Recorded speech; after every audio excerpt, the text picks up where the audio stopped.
siga bendiciendo. Estamos hoy en nuestra segunda noche del estudio del caos de la secta, estudiando acerca sobre las iglesias bautistas. ¿Por qué somos bautistas? ¿Qué creemos? ¿Qué enseñamos? Y empezamos, como decíamos la semana anterior, tomando el versículo ahí en 2 de Timoteo capítulo 3, versículo 16, donde nos habla de que toda la palabra es inspirada por Dios. O sea que la base fundamental de una verdadera religión está en la palabra de Dios. Todo movimiento religioso que no esté fundamentado en las palabras de Dios, pues se debe considerar un movimiento religioso falso, no correcto. Y estamos viendo acerca de lo que vimos acerca de lo que es una secta, para que podamos entender la diferencia, ¿verdad? De que no es una religión, son grupos que no tienen fundamentos bíblicos, son grupos dirigidos por algún organismo o alguna persona en particular. Tienen un grupo que lo fundó una persona que fue su fundador. El fundamento para la salvación de estos grupos son las obras. Como hemos mencionado, algunos creen en la salvación reconociendo a Jesucristo como Señor y Salvador, pero le añaden obras como el bautismo, la membresía de la iglesia, hacer obras de caridad, ofrendas, aportación económica, cualquier otra cosa que se le añada a la fe, a la salvación por gracia, ya se considera una salvación por obra, y ahí es donde cae en el error. Es un grupo cuya regla de fe no es la Biblia, utilizan otros libros como creencia, como fundamento, libros escritos por los mismos fundadores de estos movimientos religiosos, ¿ya? Deifican al hombre, o sea, convierten al hombre en un Dios, convierten al hombre, hacen al hombre un Dios y hacen a Dios un hombre, o sea, lo limitan de tal manera que le limitan como si fuese un hombre, y están teniendo revelaciones continuamente. Algunos de sus fundadores o alguien de su grupo está inventando alguna regla, alguna doctrina, alguna creencia nueva, y en eso es que se fundamenta mayormente. El propósito del estudio, como mencionamos, ayudarnos a ver la necesidad de estudiar más acerca de nuestra fe, acerca de lo que creemos. Cuando usted aprenda a reconocer la diferencia entre las otras doctrinas equivocadas, pues usted puede estar más claro, más firme en cuanto a cómo puede defender su fe, como dice en Judas, versículo 3, y así podemos saber reconocer las diferencias para reconocer la verdad y enseñarnos y entender de que muchos de estos movimientos religiosos salen de personas que dicen ser cristianos, pero que por alguna otra razón cambian su forma de pensar, cambian su forma de creer y crean estos movimientos religiosos. Ahora, empezamos viendo acerca de por qué somos bautistas, y un dato que aparece en la historia de la iglesia nos dice que, como relata la historia, fueron más de 50 millones las personas que murieron durante los años de lo que llamamos el oscurantismo, que duró unos 1200 años, aproximadamente desde el año 300 después de Cristo hasta el año 1500, 1400 después de Jesucristo, a razón de 42.000 personas por año, donde hubo ese derramamiento de sangre, y como dice allí, esa sangre, esa mano poderosa cayó sobre los que se llamaban paulicianos, petrobrusianos, albigenses, arnoldistas, valdenses, anabatistas y otros grupos, otros nombres que se pueden mencionar durante esa época en la historia de la iglesia. ¿Okay?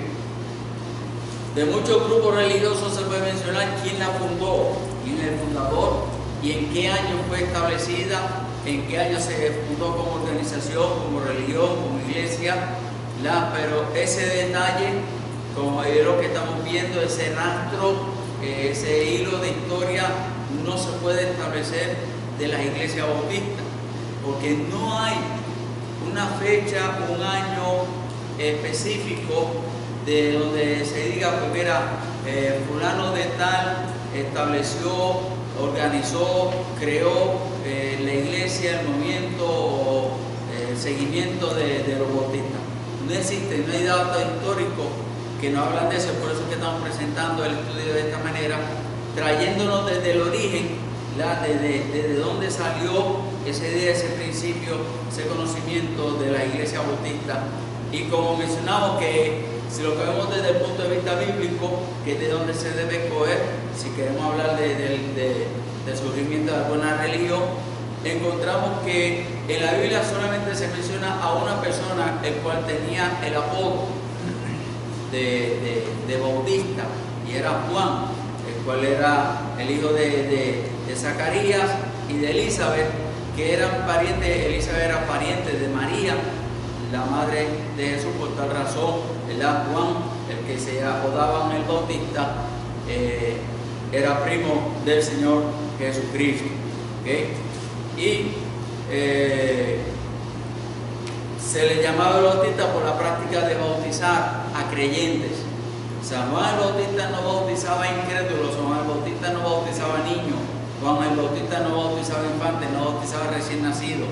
Juan el Bautista, todas las personas que lo bautizaban eran personas que se paraban allí en público y testificaban de su arrepentimiento de sus pecados, y reconocían que eran pecadores, y reconocían que deseaban ser bautizados para identificarse, ¿verdad?, con la idea, con la doctrina que Juan el Bautista estaba presentando, que no era otra cosa sino que hablaba de aquel que había de venir después de él, ¿verdad?, del cual, como él mismo dice, yo no soy digno ni siquiera de desatarle las sandalias, pero detrás de mí viene uno que es mayor que yo.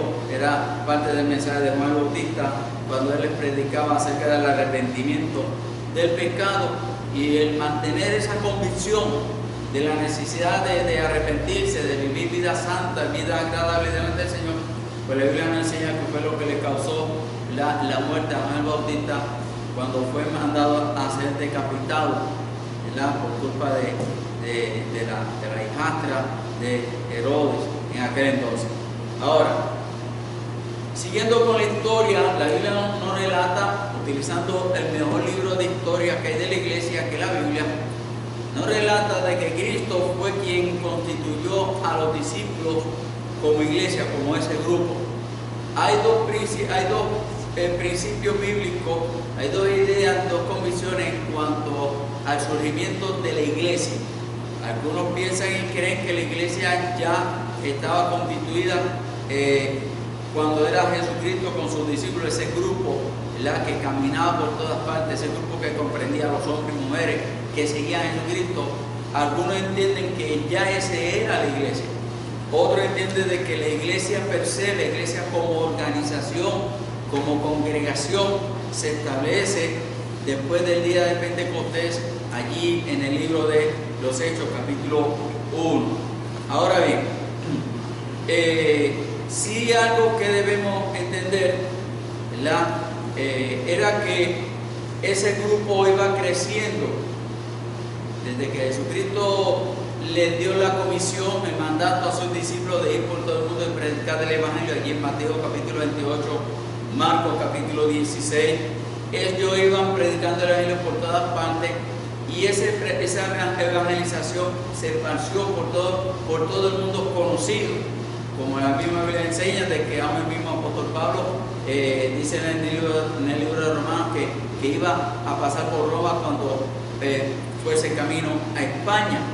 Y el mejor libro que nos habla acerca de la historia de la iglesia está en la Biblia, el libro de los Hechos, donde nos enseña acerca de ese nacimiento, de ese resurgir, de ese crecimiento, de cómo fueron esos primeros pasos, cómo fueron esos primeros años, cómo fue ese trabajo, esa labor de parte de los apóstoles, de los discípulos, pero también de cómo ellos iban organizando ese grupo, esas congregaciones, ese grupo aparte, esa eclesía, ese grupo llamado aparte, de que después Dios abrió la puerta a los gentiles utilizando al apóstol Pedro, y ya el mensaje no se le predicaba solamente a los judíos, sino que también se le empezó a predicar a aquellos que no eran judíos, que se les consideraban, los judíos los consideraban como gentiles, enseñando dos doctrinas bien importantes, dos ordenanzas bien importantes.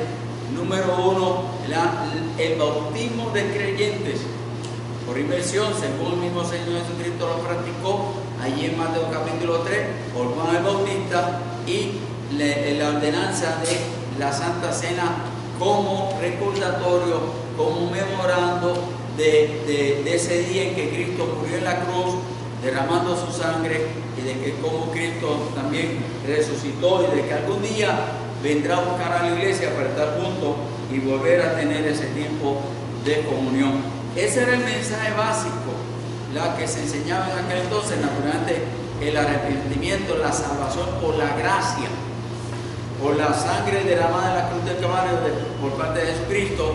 Era el mensaje de salvación, la salvación por gracia, la salvación por la fe en el único sacrificio hecho por Jesucristo en la cruz del Calvario.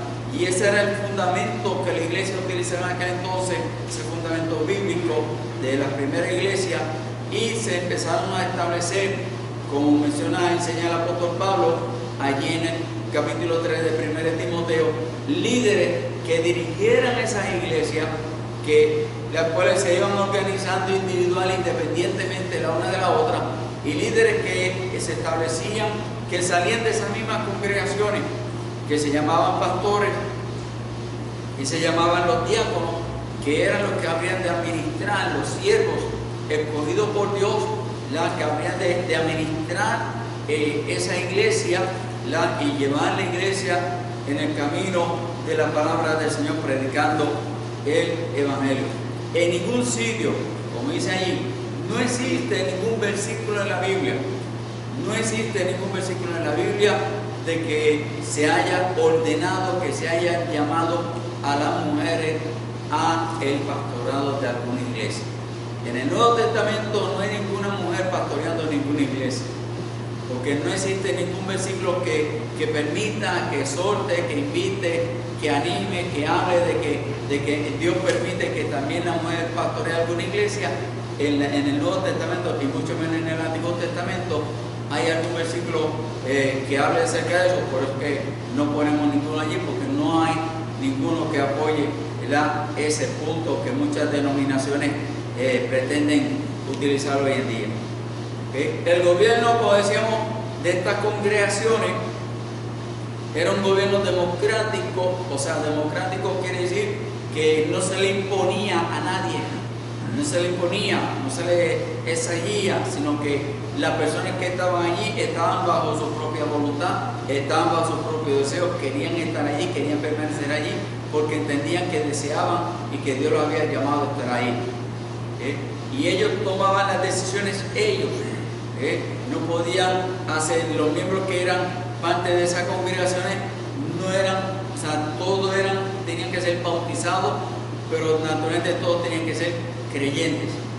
No había miembros en esas iglesias. Usted lee el Nuevo Testamento, allí yo le di algunos versículos, pero ahí puede leer todo el Nuevo Testamento, te va a encontrar que en las iglesias no se permitía la membresía a incrédulos, ni naturalmente personas que no fuesen bautizadas de la misma forma como Jesucristo fue bautizado.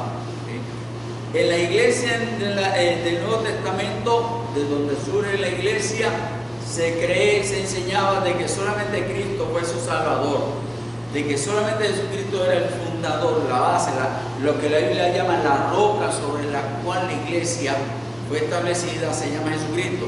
No se llama Pedro, no se llama María, ni José, ni Juan, ni Jacobo, ni Andrés, ni Tomás, ni Bernabé, ni ningún otro nombre de ninguno de los apóstoles, ni de ninguna otra persona, ni de ninguna otra institución. Solamente la Biblia reconoce de la iglesia del Nuevo Testamento a Jesucristo como su fundador, su salvador, el único sumo sacerdote, la única cabeza de la iglesia, la única. La iglesia no es un monstruo de 7 cabezas, ni mucho menos de 2. Solamente la iglesia, como cuerpo de Cristo, tiene una sola cabeza, la cual es Él. Y como decíamos también, Cristo, ni Cristo ni ninguno de sus apóstoles la llamó a esa congregación. Ustedes lo ven en la Biblia. Yo les invito a que busquen la Biblia. Ninguna, ni los apóstoles ni Jesucristo, le dieron nombres denominacionales a esa iglesia. Ellos decían la iglesia tal de Corinto, la iglesia tal de Jerusalén, la iglesia, no, ellos decían la iglesia en Jerusalén, la iglesia en Corinto, la iglesia en Tesalónica, la iglesia en Galacia. ¿Por qué? Porque no se referían a un solo grupo, sino que se referían a todos los creyentes que estuvieran en ese lugar, en esa ciudad, en ese sitio al cual se le estaba enviando las cartas, ¿verdad?, que se le están exhortando a la iglesia. Durante esos primeros 200 años, entre el año 100, cuando hablamos del año 100 nos referimos desde el nacimiento de Jesucristo hasta el año 100, cuando ya todos los apóstoles ya habían muerto. Por eso no creemos en lo que se llama el apostolado actualmente, ni en la sucesión apostólica como algunas denominaciones o religiones pretendan enseñar, porque ya todos los apóstoles murieron. No existen apóstoles hoy día, porque todos los apóstoles que Cristo llamó ya todos perecieron, ya todos, ¿verdad?, están ante la presencia del Señor. Y durante esos 2 primeros siglos, la iglesia, como estaba mencionando, se esparció por todas partes. Europa, hoy en día se llama Europa, en aquel entonces tenía otro nombre, al norte del África, a todas aquellas regiones del mundo conocidas en aquel entonces. El evangelio fue predicado en todas partes, y iba creciendo. Pero también, como dice en el libro de los Hechos, ya estaban empezando a surgir desviaciones, o sea, doctrinas erróneas, doctrinas equivocadas, que estaban siendo introducidas por los mismos líderes de las iglesias, de las congregaciones en aquel entonces, como era la doctrina del grupo de judaizantes, que le decían a los creyentes que si usted quería ir al cielo, está bien, tú necesitas convertirte a Jesucristo, pero tienes que circuncidar. A la vez que se le añadía esa enseñanza, pues ya dejaba de ser la salvación por gracia, sino que ella entonces se convierte en una salvación como por obra. Y ese era el peligro, ¿verdad?, que estaban ocurriendo de esas doctrinas que estaban apareciendo en la iglesia durante esos primeros años del crecimiento de la misma. Y así empezaron a surgir doctrinas erróneas, especialmente la doctrina que fue más perjudicada fue la doctrina acerca del bautismo, siendo que esta, o sea, la enseñanza del bautismo estaba tan cerca de la salvación, porque la enseñanza es que toda persona que es convertida a Jesucristo, que ha reconocido a Jesucristo como Señor y Salvador, como paso de obediencia debe bautizarse, no para salvación, porque el bautismo no salva. Entramos allí en Romanos capítulo 6. El bautismo no salva, el bautismo simplemente es una imagen, un retrato, un testimonio público de lo que la persona ha hecho espiritualmente hablando al convertirse a Jesucristo, muerto en Cristo y resucitado en Cristo espiritualmente hablando. Pero esa doctrina muchos le empezaron a tergiversar, a dañar y a enseñar de que mientras más pronto la persona se bautizara, más pronto tenía la salvación. Y enseñaban entonces de que para poder ser salvo tenía que bautizarse. Entonces, mientras más pronto te bautizabas, más pronto tenía la salvación. Y es por eso que empezaron a enseñar acerca de lo que es el bautismo de infantes, el bautismo a menores de edad, ¿verdad? Lo cual no es bíblico, sino que lo que es bíblico es que la persona que se ha de bautizar tiene que ser una persona creyente. Y ningún infante de días, ningún infante de día puede creer, porque no sabe lo que es creer, no sabe lo que es rechazar, ni sabe lo que es aceptar. Y empezó esa enseñanza errónea en cuanto al bautismo de los infantes. Y para el año 370 fue cuando más auge cogió, porque para el año 400 algo fue que se estableció como ley eclesiástica, lo vamos a ver, lo vimos la otra vez, que se tenía que hacer así.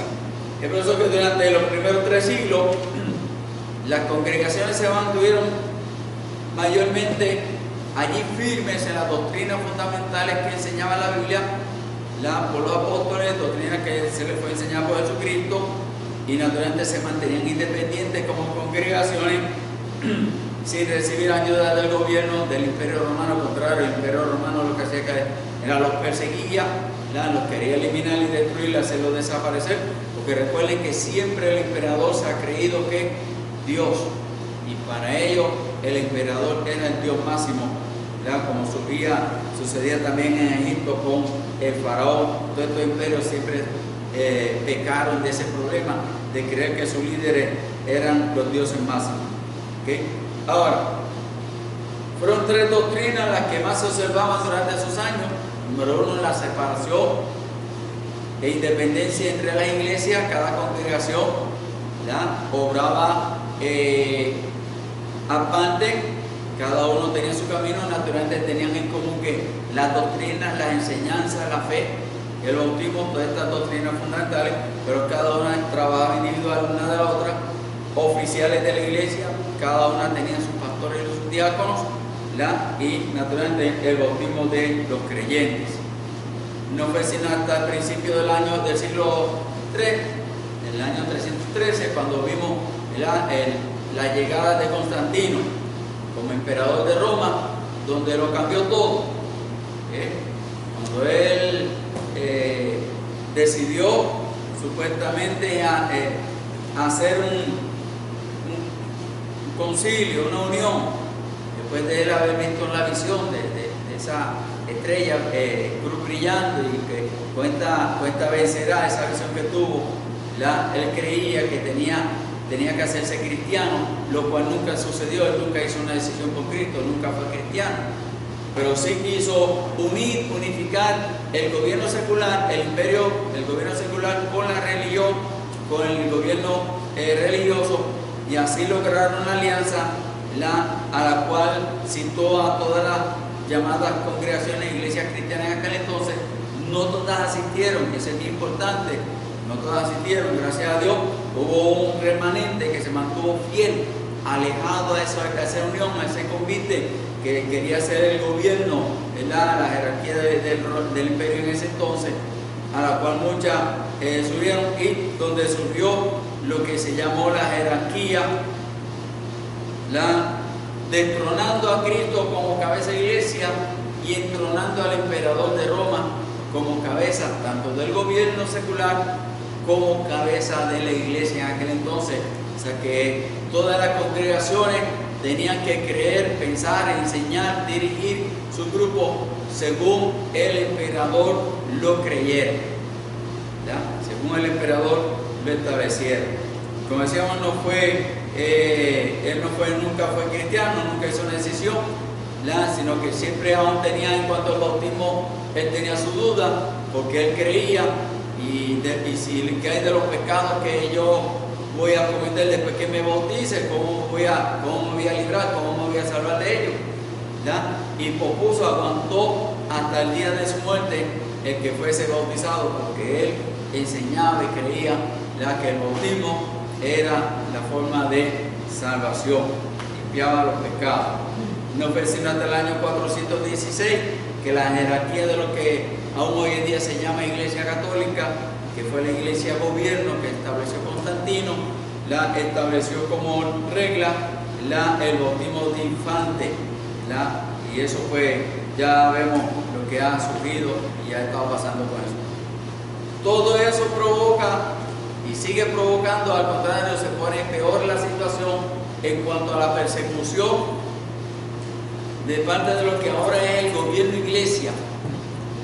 El gobierno iglesia, esas congregaciones que se aliaron al gobierno contra todos aquellos que apoyaban, contra todos que no apoyaban, esa unión, y mucho menos las doctrinas del bautismo de infante y las otras doctrinas que se fueron estableciendo, a los cuales se les dio el nombre de herejes.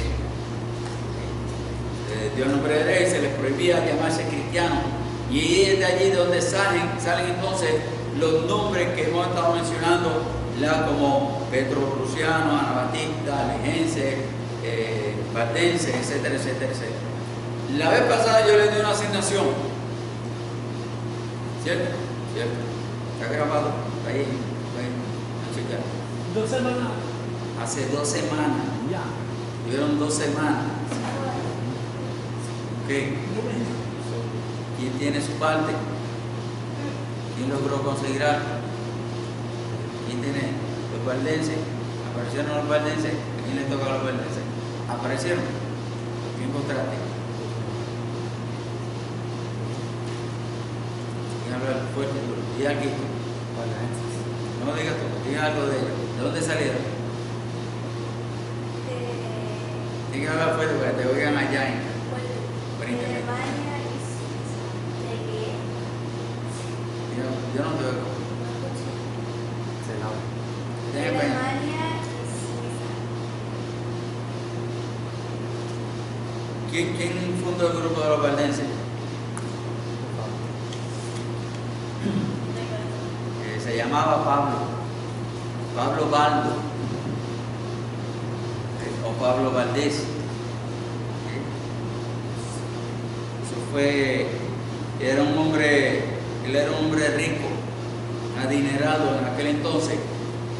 Y ese hombre, el tal Pablo Valdés, le preguntó a un teólogo que cuál era el camino para ir al cielo. Y este teólogo le dijo a él: mira, tú tienes que hacer como le dijo Jesucristo al joven rico: vende todo lo que tienes, dalo a los pobres, ¿ya? Y sígueme. Y no fue si hasta el año 1117 aproximadamente en que ese hombre, Pablo Valdés, cogió, se sentó con su familia, pagó todas las deudas que tenía, el resto de dinero lo que hizo fue le dio parte a sus hijos, le dio parte a su esposa y lo demás lo repartió entre los pobres. Él mismo se fue a estudiarse, él mismo hizo un estudio acerca del Nuevo Testamento, ¿ya? Y él descubrió y entendió de que él tenía que imitar a Jesucristo e imitar el estilo de vida que llevaban los apóstoles en aquel entonces, ese voto, lo que se llama voto de pobreza. De ahí es donde sale hay algunos grupos religiosos que se llaman los votos de pobreza. ¿Okay? Y él hizo ese voto de pobreza y hasta vestía, en aquel entonces se vestía igual que como vestía Pedro, con túnica, o sea, bien pobre, y todos los que aprendieron y le siguieron a él tenían que hacer lo mismo. Y él criticaba a la Iglesia Católica por eso, porque la Iglesia Católica tenía que aprender a vivir en ese voto de pobreza. Tenía que aprender a vivir en ese voto de pobreza, ¿verdad? Y por tal razón a él no le permitieron, ¿verdad?, entrar a la Iglesia Católica. Ese era el estilo de vida de los valdenses, porque ellos no creían que la Iglesia Católica era la cabeza de la Iglesia, o sea, que la Iglesia en Roma era la cabeza de la Iglesia Católica, porque ellos decían: no, la Iglesia en Roma es una iglesia corrupta. ¿Por qué? Porque no veía más que la Iglesia ganando dinero y riqueza para ellos. ¿Verdad? Ellos enseñaban que las mujeres y los laicos de la iglesia podían predicar, podían enseñar, podían dar la misa y hasta podían, confesar, recibir confesiones de pecado. Ellos dicen que la misa y las oraciones por los muertos no eran bíblicas, y no son bíblicos. Bíblico rezar por los muertos, ¿verdad? Que todos podían orar, no solamente la iglesia, que el purgatorio son las tribulaciones que estamos viviendo aquí en vida, que no existe un lugar que se llama purgatorio, sino que el purgatorio son las tribulaciones que se viven estando vivos, ¿okay? Y enseñaban que los laicos eran tan competentes como cualquier sacerdote para oír confesiones. Eso era lo que principalmente creían, lo que se llamaban los valdenses. ¿Okay? ¿Estamos? Ok. ¿Quién tiene de los albigenses? ¿Quién se lo dijo? ¿Quién yo te dije? ¿Tú lo dices? Oh. Flora tenía una también. Tienen eso, me da de 10 pesos. Nada, policía. Ah, los paulicianos. ¿Sabes de los paulicianos? No, no sé qué es. ¿Alguien tiene otro? Albigense, montanista. Mira, porque tengo una idea. ¿A quién tengo aquí? Petrocruciano. ¿Quién tiene los Esa era la hermana Flora, ya no está hoy. Así que para que tenga una idea, los petrocrucianos, otro grupo que no se les podían llamar cristianos porque no creían en la doctrina de la Iglesia Católica, ¿verdad? Ellos seguían un estilo de vida, lo se llama ascético, o sea, ese estilo de una santidad. Ellos creían en lo que se llama vivir una vida santa, ¿okay? Así que no creían en el bautismo de infante, ¿okay? No creían en la Eucaristía. La Eucaristía es lo que la Iglesia Católica llaman el tiempo de comunión, lo que nosotros llamamos la Santa Cena.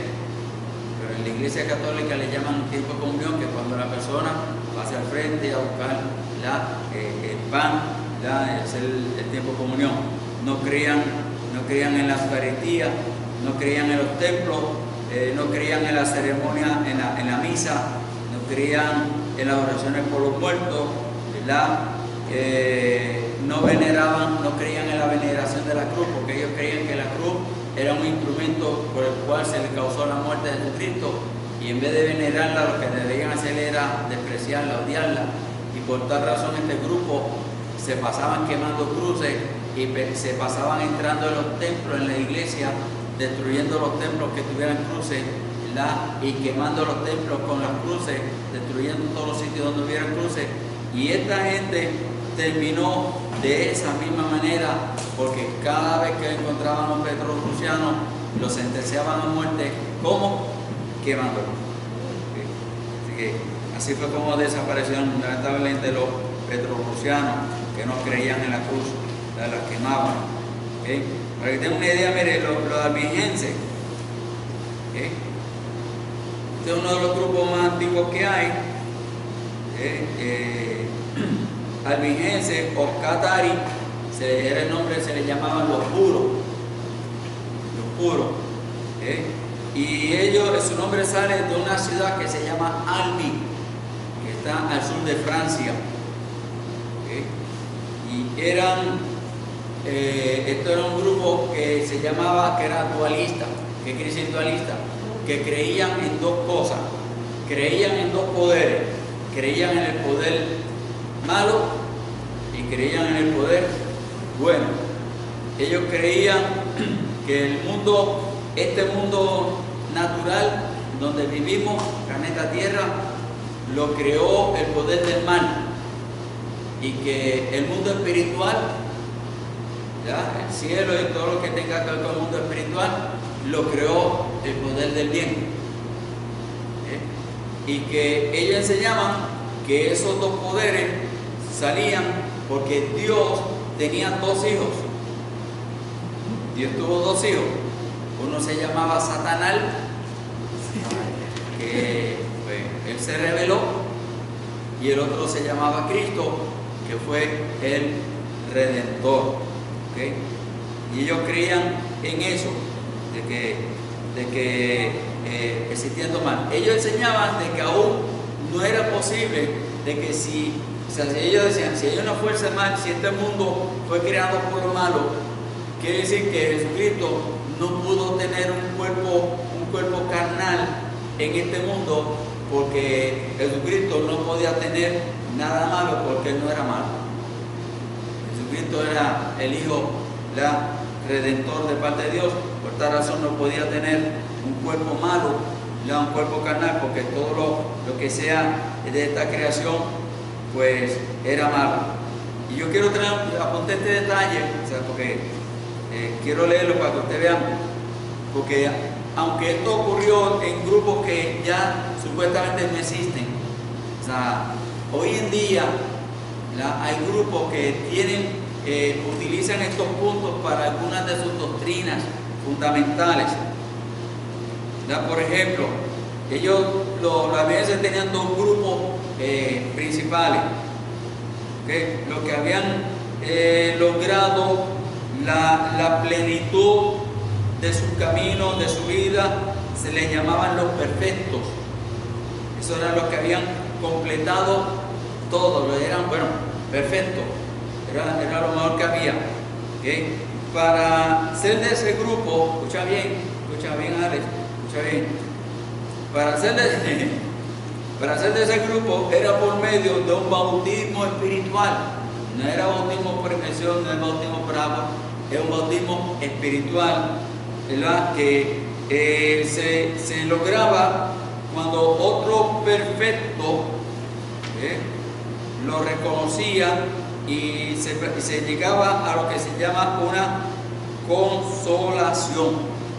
Cuando otro perfecto pues te reconocía a ti como perfecto, llegaba a una consolación y eso se consideraba el bautismo espiritual que decían. Ahora, escúchate esto es algo interesante. ¿Okay? Esta persona que se consideraba perfecto al recibir este bautismo, por el cual recibía el perdón del pecado y entrada en el reino de la fuerza buena, no en el reino de Dios, en el reino de la fuerza buena, los perfectos, debían permanecer en abstinencia. O sea, no, si era soltero, no podía casarse. Y si estabas casado, tenías que divorciarte, porque no podías tener mujer. ¿Okay? Podías tener mujer. Ese era el grupo de qué? De los perfectos, de los albigenses. Ahora, el otro grupo, pues era el cual, el de los no perfectos. ¿Okay? El de los no perfectos. ¿Sí? Así que de los no perfectos, pues, ¿cómo se dice? Podían tener esposa, pero si querían ser perfectos, ¿qué pasaba? Se tenían que divorciar. Entonces muchos de ellos preferían, se dice que muchos de ellos, de los grupos, de los créditos, de los creyentes, el grupo de los creyentes, créditos, como le llamaban ellos, esperaban a llegar a ser viejos para entonces dejar a su mujer, porque ya no tenía gusto de andar con mujeres, se apartaban de su mujer y entonces pues vivían en la perfección, y así era como ellos lograban alcanzar esa salvación y llegar al mundo de la fuerza. Algunos de esta gente creían que Cristo vino para la redención a los que habían creído, ¿okay?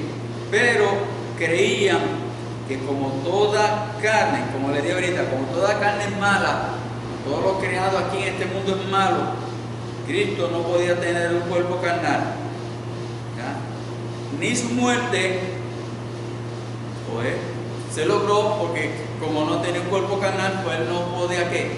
No podía morir. ¿Okay? Así que esa era la doctrina fundamental de los albigenses. ¿Okay? Y un último grupito que me gustaría mencionarles, ¿ya? Y estos eran los grupos que estaban en aquel entonces, que no querían estar con la iglesia, pero algunos de ellos, mire, cayeron, accedieron a la atracción de los católicos, pero otros pues prefirieron morir en la hoguera, prefirieron morir de otra forma.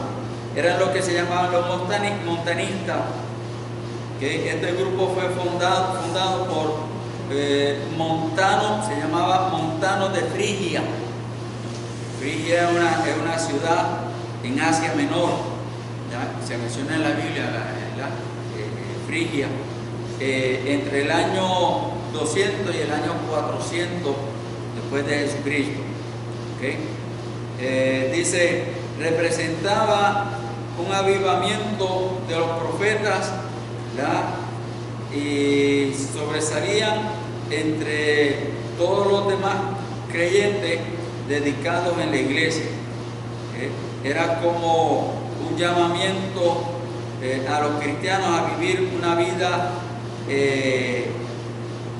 ¿cómo se dice?, lo más pura posible, lo más pura posible, lo más santo posible, y lo más alejado del pecado posible, decían ellos.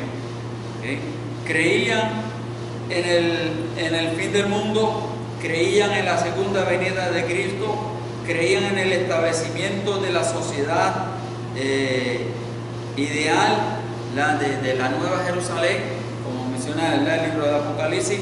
Ellos creían y enseñaban acerca de eso. Cuando este señor Montano se bautizó, habló en lenguas y empezó a profetizar, declarando que el Espíritu Santo se expresaba por él. ¿Usted conoce algún movimiento religioso hoy en día que cree eso así? Sí, aquí en Puerto Rico hay uno. ¿Usted sabe quiénes son? Los mitas. La doctrina principal de la iglesia mita es que el Espíritu Santo vino a morar en Mita, en la señora Sara García. Y de Mita pasó a quién? Por sucesión a Aarón, que es el líder máximo de la iglesia mita ahora. Y cuando Aarón se muera, a ver a quién le toca la suerte, echando una monedita, a ver para dónde el Espíritu Santo corre. Y eso mismo, esa doctrina que practican estos movimientos ahora mismo, eran doctrinas que enseñaban estos grupos en los años 400 después de Jesucristo, que era lo que los mantenía, esta cosa era lo que los mantenía alejados de la influencia de la iglesia católica. Pero como hemos dicho, muchos de estos grupos al tiempo que desaparecieron, o muchos de estos grupos que se rindieron a la iglesia católica, convirtiéndose en grupos ecuménicos o tratando de convertirse en grupos reformistas, cuando surge lo que se llama la reforma protestante, de ahí donde salen los presbiterianos, los luteranos, los episcopales. ¿A quién le tocaba la iglesia episcopal? A usted. A ver, ¿qué encontró de la iglesia episcopal? Y habla duro para que allá Alessi lo escuche. Recuerden que lo que estamos diciendo, mi gente, mira, para los que no están viendo a través del internet y los que estamos aquí, lo que estamos diciendo aquí son datos históricos. O sea, no le estamos diciendo con el propósito ni de criticar ni de burlarnos, naturalmente. No estamos condenando al infierno a nadie, no estamos condenando, no le estamos diciendo hereje a nadie, simplemente lo que estamos haciendo es trayendo lo que la historia habla acerca de cómo fue. Estamos hablando de cómo es que surge la iglesia bautista, y durante la historia pues estos grupos estaban allí, ¿verdad?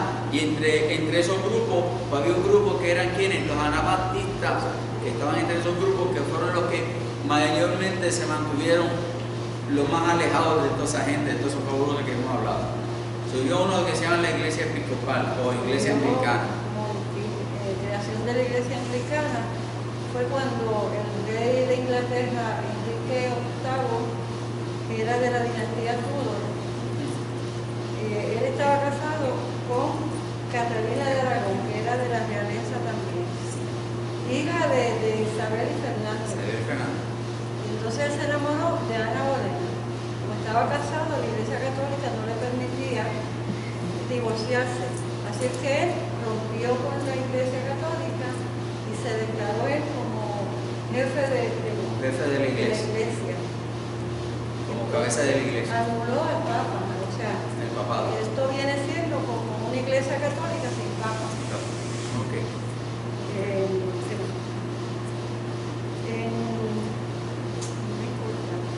Él inició reformas, estaba el Papa Clemente VIII, lo excomulgó, porque él se divorció, pero creó la ley, se divorció. ¿Y qué hizo para divorciarse? ¿Cómo él firmó el acta de divorcio? Hizo una reforma y mandó a matar a todo el que... Mira, cogió a la esposa y le cortó la cabeza. Así se divorció. Después se casó con 4 veces. Sí, y de todas las que se divorció, pues mire, Puede. Hoy es una organización religiosa bien grande, tiene como 98 millones de creyentes. Ellos utilizan, me imagino que es como la Biblia, el libro de oración común. Y es conocida como Iglesia Episcopal Protestante. Se separaron de la iglesia en Roma. En América fue uno de los grupos más grandes que se establecieron en las colonias americanas. Su organización, su jerarquía, sus ritos, todo era igual a la iglesia católica. Igualita que la iglesia católica. Contrastaba con los presbiterianos y bautistas, porque estos destacaban sencillez y servicios basados en la Biblia. Ellos no. En el 1976 admitieron mujeres en el clero, toleraban el aborto. En el 80 muchas parroquias abandonaron esta iglesia y volvieron otra vez a la iglesia católica y formaron la iglesia católica anglicana. Tenía un arzobispo, en vez de papa era un arzobispo.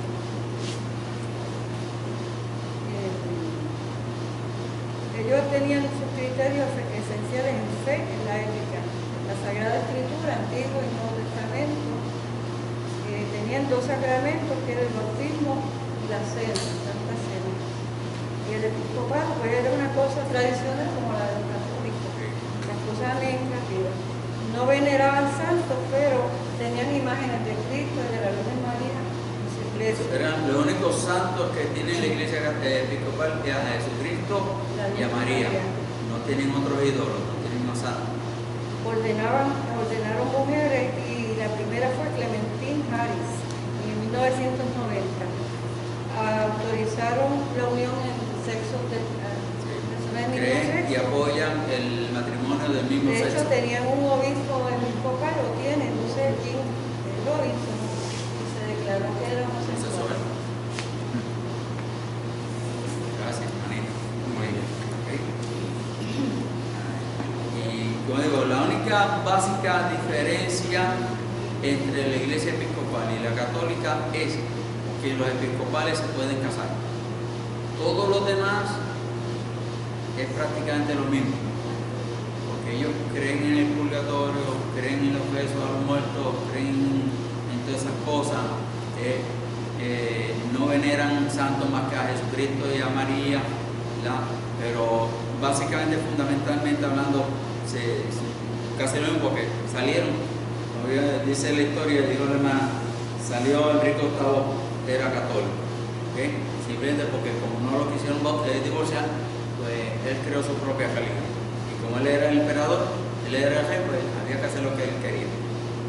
Bien, ahora, eso fue lo que estuvo ocurriendo durante esos 1400, 1500 años de historia, ¿ya? Pero siempre a los que querían irse en contra, siempre había un grupito, siempre había un remanente que se mantenía alejado de todo eso, que lamentablemente se mantenía alejado de todo eso, pero quedaba lo que llaman en el medio del sándwich, porque lamentablemente no podía estar ni con aquello, ni podía estar con aquello, ni podía estar con aquello, ni podía estar con aquello, ni podía tener comunión con ninguno de ellos, porque no creían ni apoyaban las mismas cosas que ellos enseñaban.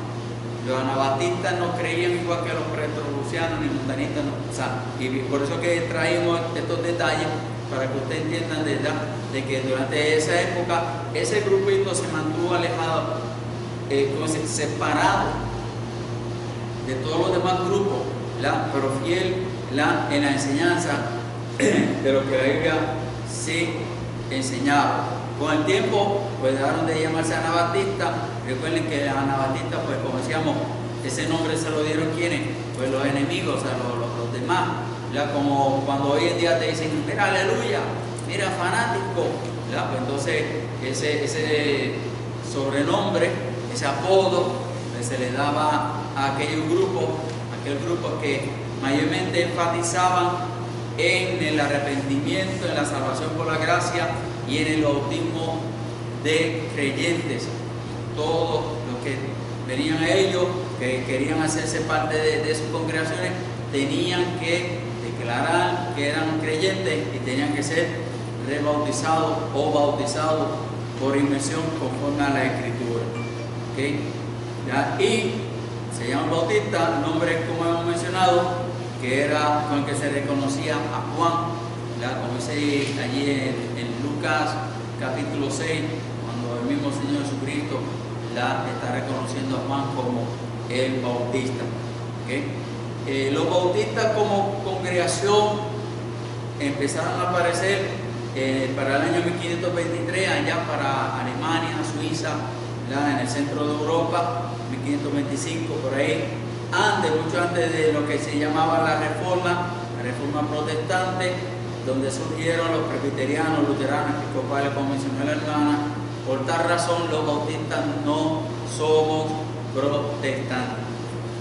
Todo grupo protestante, una iglesia protestante, es aquellos grupos que salieron de la iglesia católica, como lo es el calvinismo, que les voy a dar una asignación, ¿quién la quiere? Ahora sí. Esta es fácil, es una sola. ¿Okay? Como Alex no ¿Quién la hizo quiere? que... Alex, ¿por qué no me hiciste una asignación? ¿Okay? Averíguame, Juan Calvino y el calvinismo. Fácil. Métete en internet. Bien. Si cualquier cosa, no, yo no te voy a prestar mi libro. Juan Calvino. ¿Okay? Cualquier cosa, pues, ve a la biblioteca. Juan Calvino. Bien.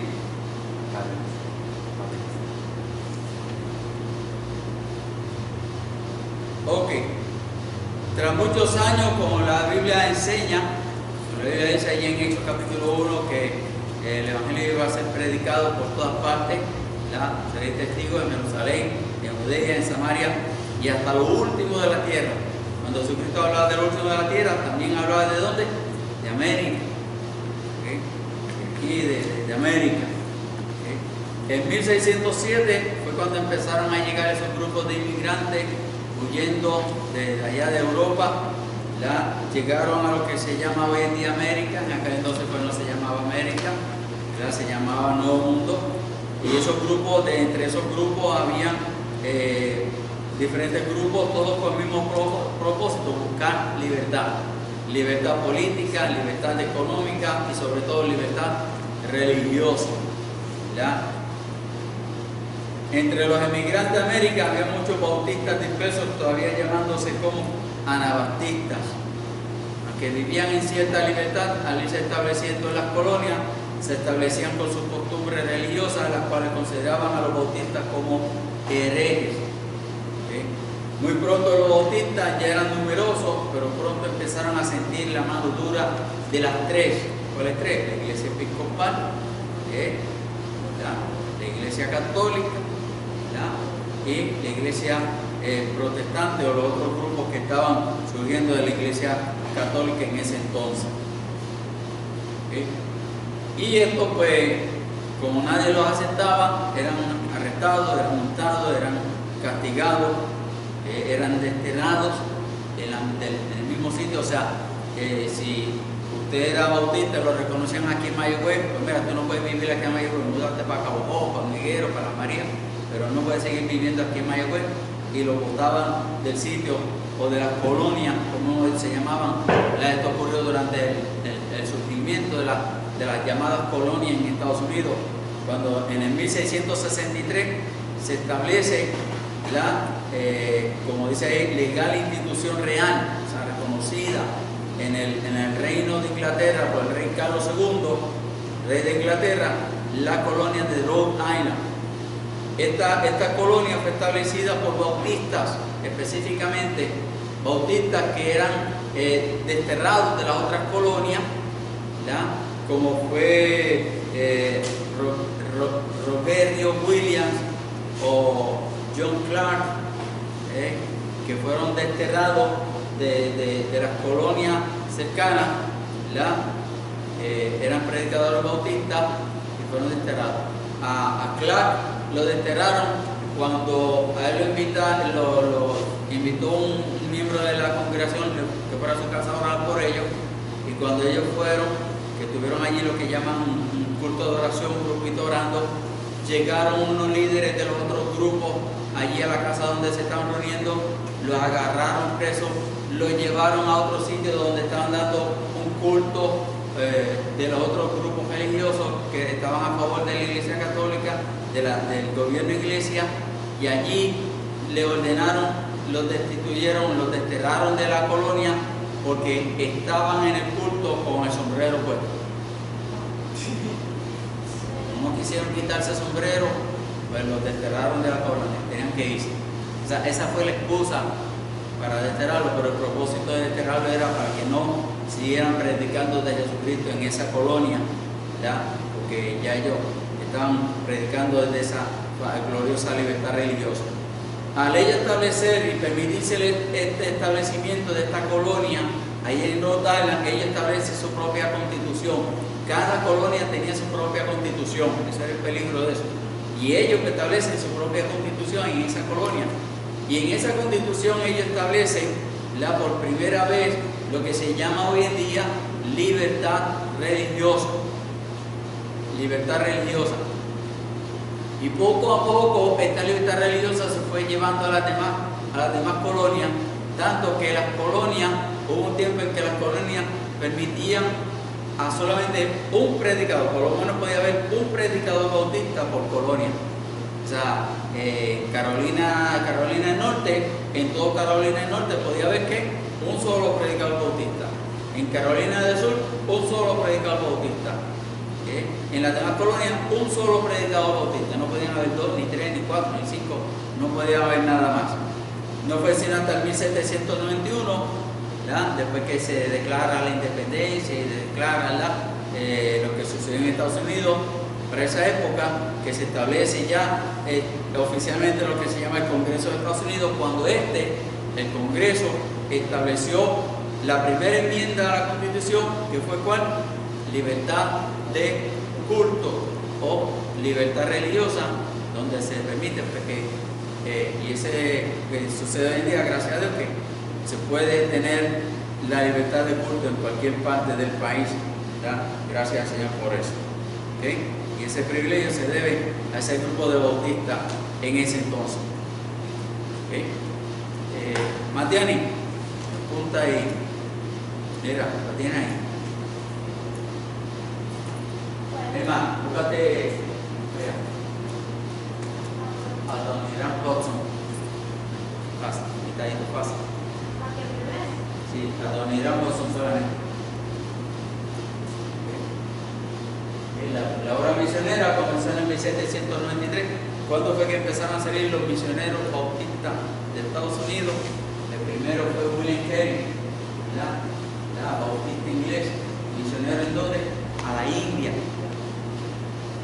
A la India.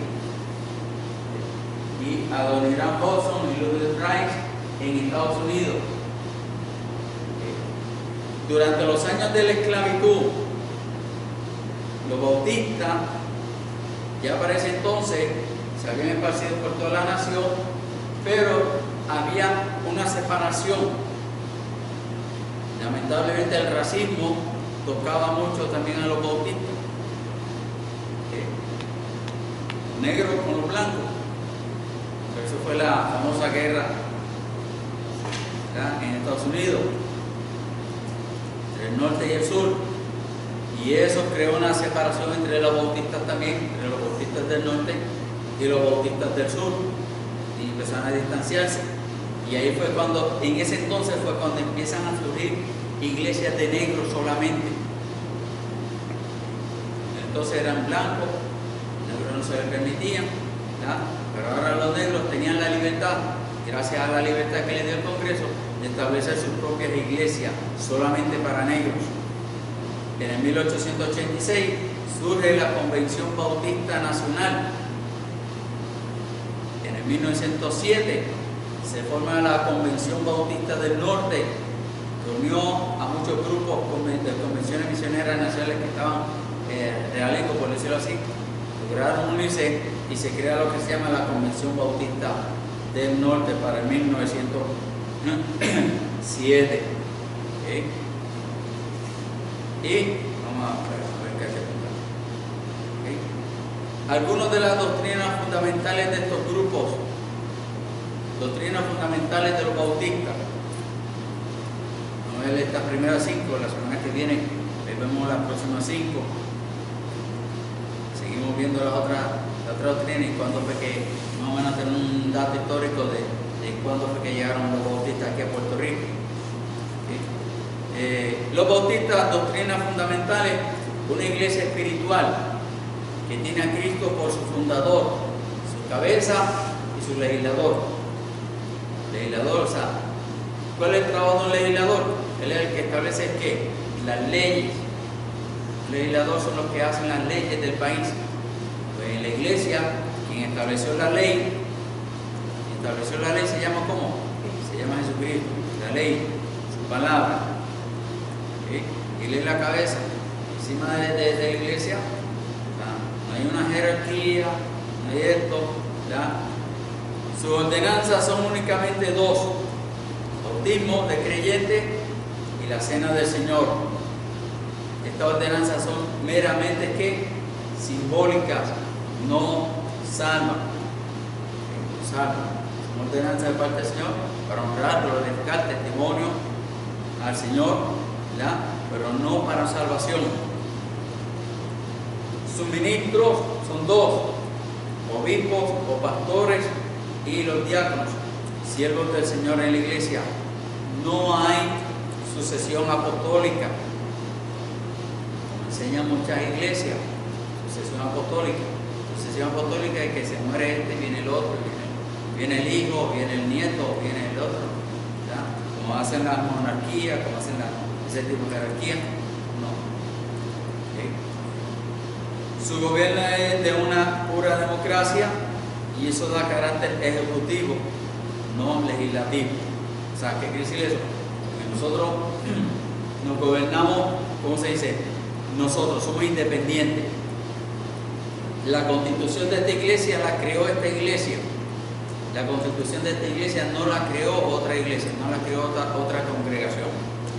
La creamos nosotros. Nosotros como cuerpo, el pastor como líder de la iglesia, el cuerpo ministerial, diácono, la iglesia, son los que deciden, mira, vamos a tener esto como en la constitución, y es la iglesia la que toma la decisión de aceptar esa constitución, esa norma y esa regla.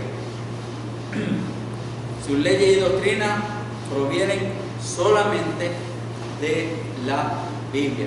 Ese es nuestro libro de fe y nuestro libro de práctica. No utilizamos otro libro, no utilizamos libros de nuestros fundadores, porque ninguno de nuestros fundadores existen, pues no hay fundadores que hayan, como hemos dicho, o sea, fulano de tal, pues, como pueden decir otras denominaciones, que tiene un fundador y estos fundadores han escrito libros, y estas congregaciones pues ponen la Biblia ya abajo y le ponen el libro del fundador encima y se dejan llevar más de lo que dice su fundador, de lo que dice la Biblia, lamentablemente en muchos de esos casos. ¿Okay? Pregunta, duda, comentario. ¿Okay? ¿Estamos bien hasta ahí? ¿Estamos entendiendo? Todavía no hemos entrado de lleno a lo que creemos. Estamos terminando los datos históricos para que sepan de dónde salimos. ¿Bien?